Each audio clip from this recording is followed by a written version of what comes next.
All right. Can everyone see my screen?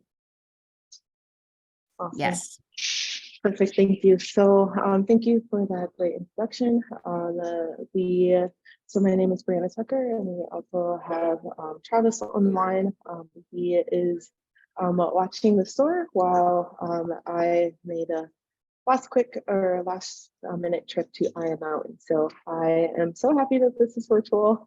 But thank you so much for having us. And as Jill mentioned, we are the co-creators or the co-founders of Refill U.P. So UP's first zero waste refillery.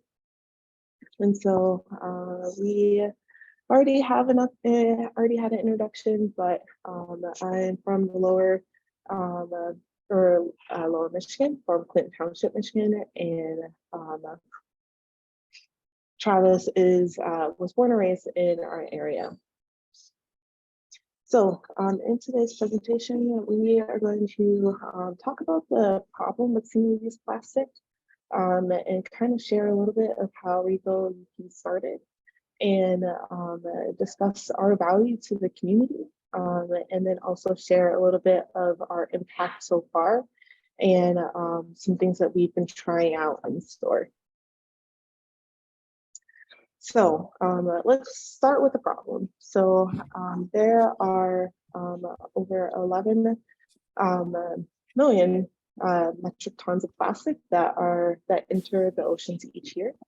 And so without significant action, that plastic is going to outnumber and outweigh the fish in the ocean by 2050. And so just for reference, 1 metric ton is over 2,200 pounds of plastic. So some might say, okay, so we know the problem, let's just clean up the ocean. And what we found is that plastic in seawater photodegrades, and it breaks up quickly, and it quickly becomes too small to capture. And so on the right hand of the screen, you'll see the Mr. Trash wheel. And so he is a trash interceptor. And so he essentially removes surface level trash from this ocean and water levels.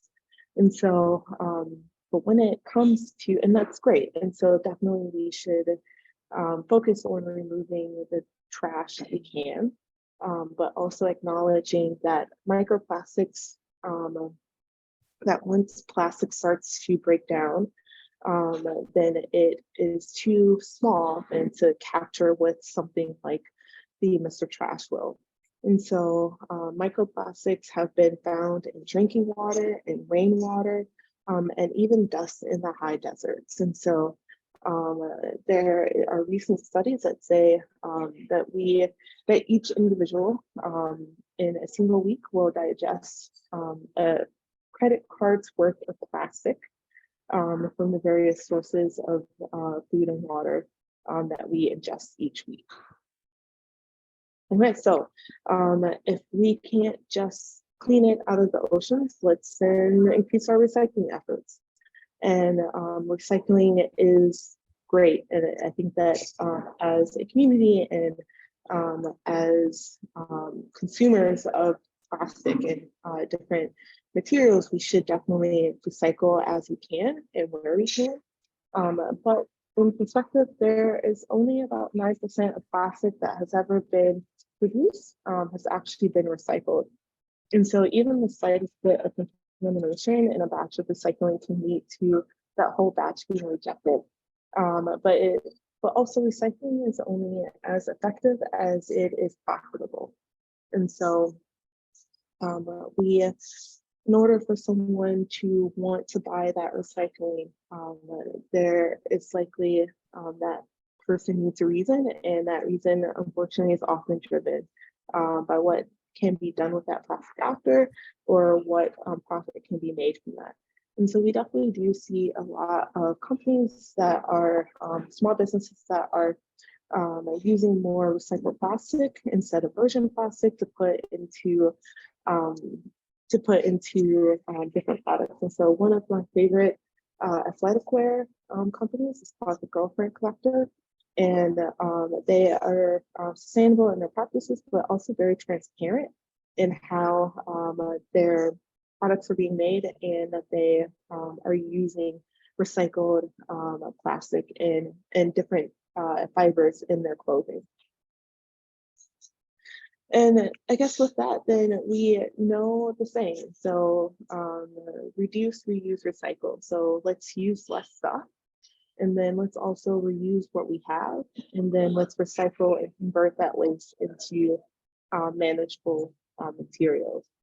But outside of that, there are more options. And so adding a fourth R, so reduce, reuse, recycle, and refill. And so taking that step further of still getting our everyday essentials without needing to buy that new plastic shampoo bottle or that new deodorant container that that big box companies are making and are using, again, like version and new plastic that is just contributing to our already pretty large problem.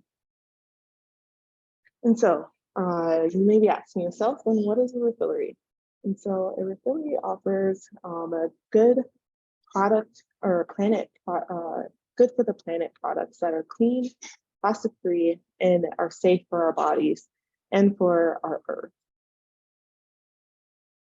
And so Refill U.P really just kind of came along as a New Year resolution in December of 2020.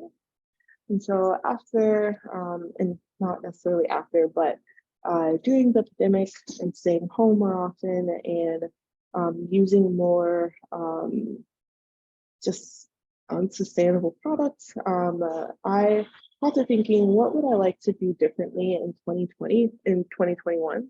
And so I started following different sources on social media, but then also looking through different product options and alternatives, things that we use in our household, and started small with buying things like reusable cloth napkins. So if you are anything like me in the kitchen, I am more so of I use consumed paper towel every 2 seconds of cooking. I don't like sticky hands, and I am a tornado in the kitchen. And so it was one of the things that I thought, what could I do differently in our house to still get the same result, but be more sustainable? And so it started with cloth paper or cloth on paper towels, beeswax, and different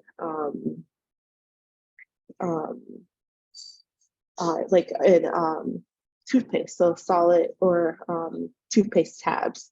And so those were some of the things that we were exploring. And as I was looking through different options, I saw this thing called a Refillery, and really thought to myself, like, what would it be like to be in a city where those options were available to you? And then also near the same time, it was Black History Month. And so there was a young woman that I was following on Instagram in Cincinnati who has a Refillery.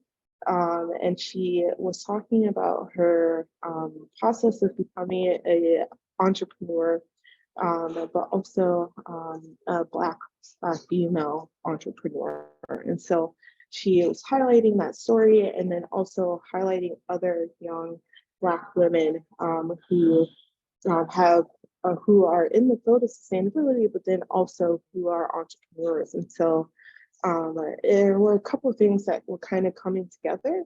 A desire to do a little bit better in our household in terms of sustainability. Being able to see folks who were around my age and who looked like me, who were doing some of these things that I would have liked to see. And then again, coming from a small town that didn't necessarily have a Refillery or have the options that I wanted to be readily available. I kind of started, the wheels started turning. I shared with Travis like some of that vision, and I was like, oh God, this man's gonna think I'm crazy. But of course he didn't, and we talked through it. We went and sought out different resources like the Small Business Development Center, as well as the Smart Start program. Both are Michigan are Michigan resources that are at no additional cost to the folks that need it. And so we got mentorship. We found mentors. We enrolled in some workshops and seminars to learn how to start a business. And then once we kind of talked through it, we also decided not to overthink it. And so from December 2020 to June 5th, we had a functioning business that we went live on social media, and the following Tuesday we started at the farmers markets. And so we wanted to test out this idea and see if it was something that others in our community wanted. And so we started at the Houghton, and actually I even have a slide about it, so I'll get there in a moment. And so we launched on social media on June 5th, and then we opened our doors to our storefront in October. And so, Bree, sorry, can you try speaking closer to your microphone? That sounds a little muffled. Of course. Thank you. Is this maybe a little bit better? So I think so, yep. Okay, awesome. So I think I can't really see my face, so hopefully it's in the camera. But we started in the Houghton downtown farmers market, as well as the Main Street Calumet farmers market. And we wanted to see if, again, if this was something that folks in our community saw value in, and if this was something that we could potentially take further. And so we had a pretty great summer in getting our name out there, and also trying to connect with the community and trying to find the products that work well in our household, but then also that others would bring into their own household. And so with that success, we again we were able to open our retail location in downtown Hancock. And so we were connected with different people in the community. I think one of the things that helped us enormously was connecting with Deb Ann, who was and is very much so Hancock. And she got us connected to a landlord who had an available spot. And so we were able to get our store up and running. And as you know, Travis and I work full-time for Michigan Tech.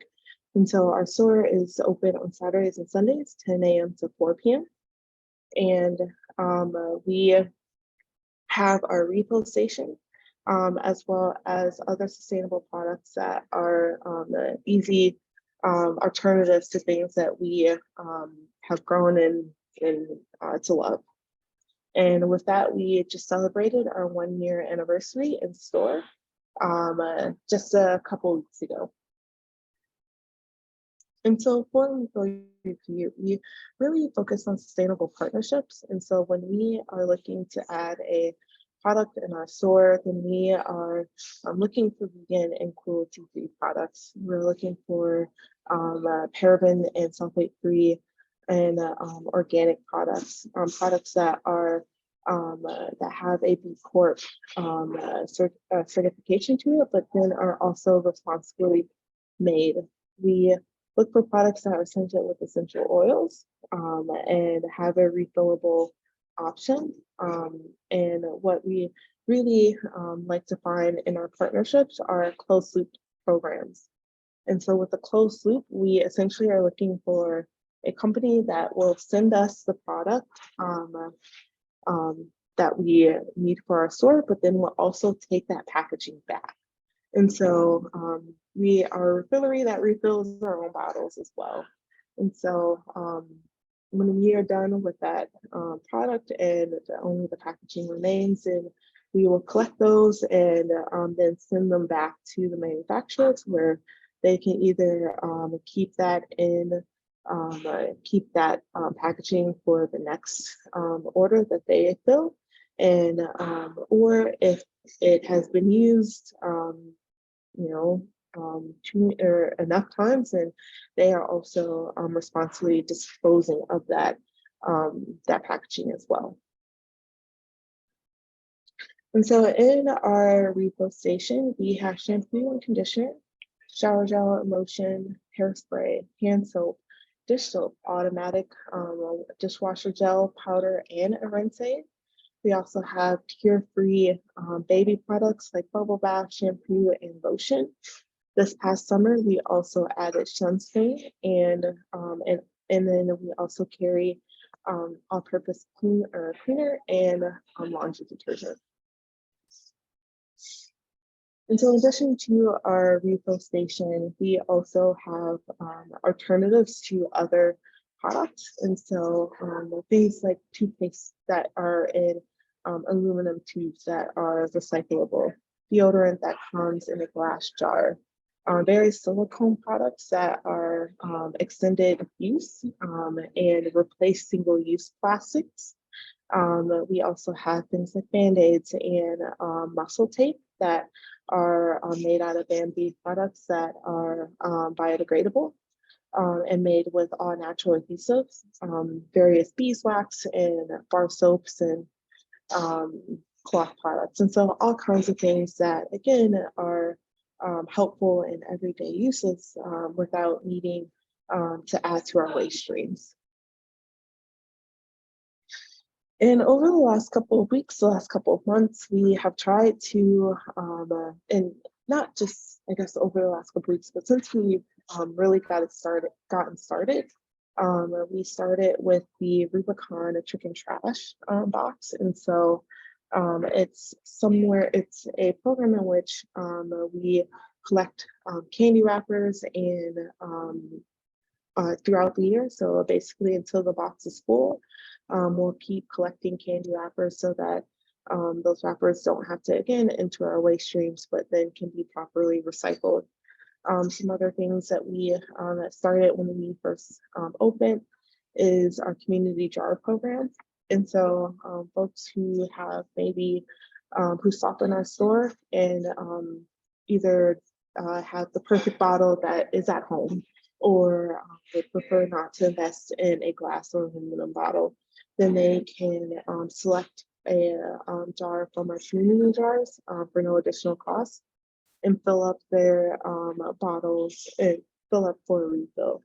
It also is an opportunity for us as a household so that we don't hoard bottles in our household. So you can bring in pasta jars and different jars and bring that into the store, and that then can be passed on to the next person. We also started carrying candles this year. And so our candles are also a closed loop program as well. And so our candle maker who used to work for Michigan Tech and has an eye for candles, once a customer has burned their candle, they can bring that candle back into store, and we will send it back to the maker, and he will then reuse that jar and send it in his next order. Some other things that we have offered, things like our Swedish dishcloths or our bamboo products. If they are no longer cleaning well, then we can bring those into the store and we will happily toss those in compost. And in terms of workshops, we have recently, again, just celebrated our anniversary celebration. And we also hosted a costume exchange for the first time this year, as well as a book and mug exchange. And so we all have books and mugs that we collect that maybe are no longer serving a purpose. And so we invited folks to bring in those books and to then swap for something that would be more interesting and maybe a little bit more timely. And then with the costume exchange, we all have kids and, costumes that are from 20 years ago. And so we gave that opportunity for folks to bring in gently used costumes and then exchange it for something new. And then lastly, one thing that I want to highlight is that we are trying to do more community engagement. And so by doing workshops, we just finished our first workshop opportunity last weekend. And so we did felted soap bars. And it was just a really cool experience to have people that are typically in the store for maybe 10 minutes to have folks come in and to be crafty together, to potentially make holiday gifts for loved ones, but just also to have an opportunity to have a conversation, share refreshments, and do something fun together.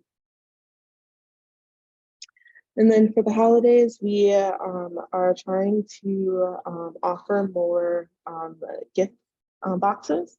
And so I think that it can be difficult to look at all of the options available for swaps and for in ways to get into a more sustainable household. And so we are trying to make it easy to offer people ideas of what could be a small introduction into more sustainable products, and again, making some of those decisions easier. And so with Refill U.P, to the things that we do in store, to how we engage with customers, we are really all about our individual and community level change. And so we really focus on providing our the customers in our community with options that won't break the bank, that have been tested and that we personally use, or that we have found that we know work. And we focus on using that like reusable water bottle or that reusable coffee mug, bringing in your tote bags, using fruit and veggie bags, and making those small steps to get up the sustainability ladder instead of trying to push overnight change. I think that it is amazing some of the folks who are able, if you are on Instagram, if you've seen the Instagram influencers who are able to live their life out of a jar, and that is the waste that they've produced for a whole year. And that's great. And then I think that people who have found their mojo within their sustainable households, I think that is amazing, but also acknowledging that's not every household. And so we are encouraging small steps, and we really focus on giving ourselves, but also making sure that there is grace and room for finding that those products that work for you and work for your family and work for your household. And so again, just focusing on individual and our community level change. And so year to date, from January 1 to yesterday, actually, we have billed over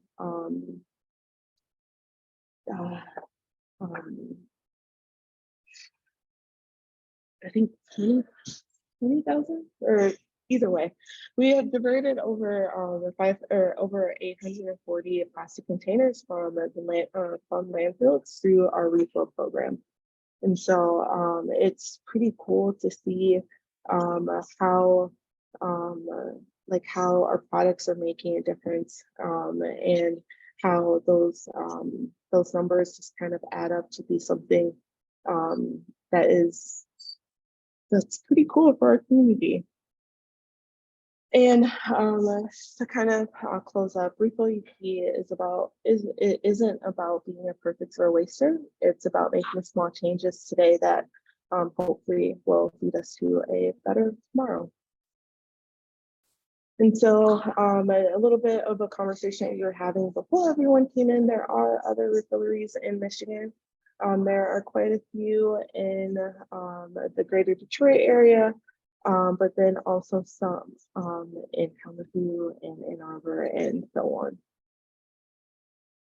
on. You can find us on Facebook and Instagram, as well as online. We do not currently sell online, but we are happy to be flexible in the hours that we are open. And if there is a need, then I think that we are able to, again, be flexible in how folks can shop with us. So definitely give us a follow. And I just want to thank you all for listening. And so we have a $5 coupon on a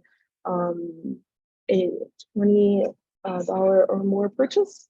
And just simply use, just let us know that you were in today's presentation, and we will happily give you a discount. So with that, that's all that we have.